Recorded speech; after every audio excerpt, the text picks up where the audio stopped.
Sono Daniela Falconi, vengo da Fonni e assieme alla mia famiglia gestisco un gruppo di imprese che si occupa di agroalimentare e turismo. Nella fattispecie io gestisco un salumificio che si chiama Fattoria Gennargentu e produce salumi tipici di questo territorio. Se dovessi raccontare la storia delle nostre aziende la legherei a quello che è un filo quasi invisibile tra le donne della mia famiglia e il territorio di Barbagia e di Ogliastra. Le nostre imprese nascono circa 20-25 anni fa, no anzi forse di più, forse anche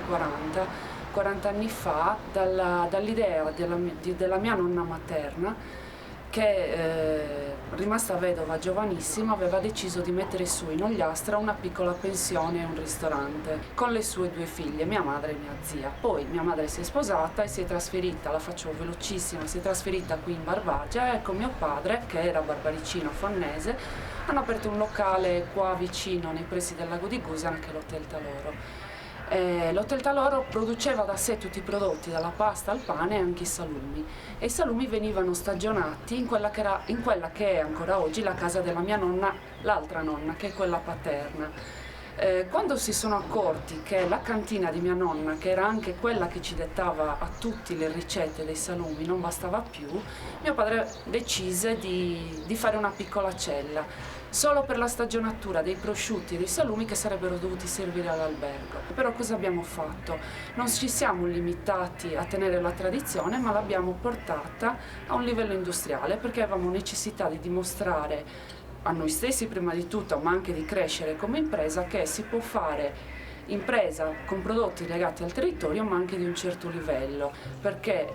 non solo i nostri prodotti li lavoriamo, li stagioniamo e partono da Fonni solo ed esclusivamente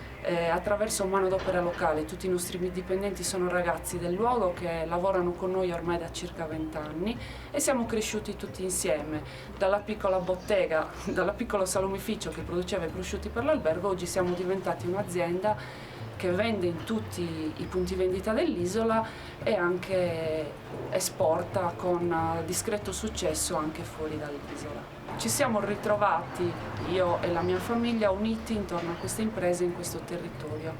consapevoli che questo genere di azienda si può fare solo qui. I nostri prosciutti non potrebbero stagionare allo stesso modo a Cagliari o a Roma, magari dove ci sono zone industriali che ci accolgono con costi migliori e meno difficoltà, soprattutto logistiche, però diciamo che la crescita della nostra impresa va di pari passo con l'idea che abbiamo di crescita del nostro territorio, perché sono prodotti che si possono fare solo qui. L'agricoltura,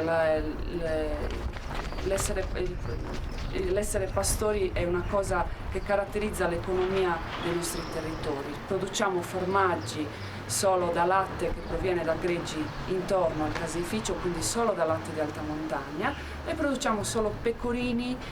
dopo il fiore sardo da quest'anno, che sono appunto quelli della nostra tradizione. Io da piccolina sognavo, ero amante dei cavalli in maniera spropositata, quindi come tutte le bambine amanti degli animali sognavo di fare la veterinaria.